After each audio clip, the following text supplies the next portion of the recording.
Okay, Cloud Gurus, welcome to challenge number 1 of deployment management. We're going to follow the same pattern as we have before. I'm going to put a question up on the screen. Pause your video, give yourself 2 minutes, read through the question, try to come up with the answer. Why 2 minutes? Because that's the time you should budget yourself on the exam to be sure to get through all the material in time.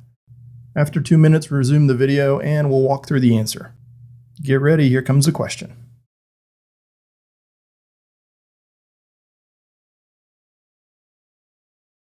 Okay, welcome back.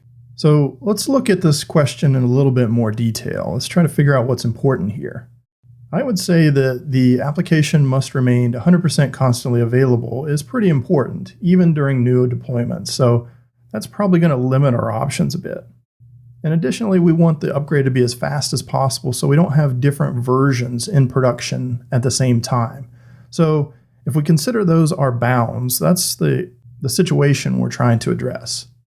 So let's start up at the top. A, remove the blue ELB from the BlueStack and then wait until the time to live expires on the DNS entries. Well, the problem is choice A would incur downtime because we would be removing the BlueStack from the ELB, and the users whose DNS still held the blue ELB would not be able to reach the application. So for all intents and purposes, the app would be down to them.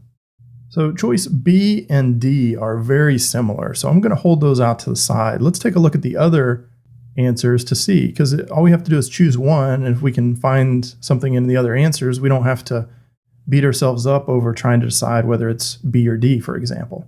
So C says we would update the route table in the VPC to route all the inbound traffic to the new green ELB's IP address. Well, choice C doesn't seem right to me.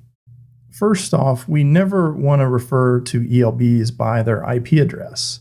It's always important that we refer to ELBs by their fully qualified domain name or alias, rather than specific IP addresses, because they can resolve to many different IP addresses. And secondly, there's no way for a VPC route table to control inbound traffic to a public ELB. So I don't like this answer at all.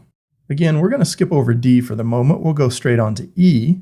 Choice E could work, and it's known as a rolling upgrade, but it would probably take longer than the Route 53 options that we have in B and D. It would result in multiple versions of the app being out there available in production. The question also says that you've already created an auto-scaling group for the green stack, so it doesn't make sense to go messing with the blue stack auto-scaling group. So we're going to eliminate that one. And option F says we're going to reassign the Elastic IP from the blue instances to the green instances. Well, this doesn't make sense because we're using an ELB, and we would probably not assign an Elastic IP address to those instances behind that ELB. So we're going to eliminate that one. So now we're back to B and D, and they both use Route 53, and I think that's probably the right track for us. The real difference here is in the weighting. And so to answer this question properly, you need to know about Route 53's weighted routing feature.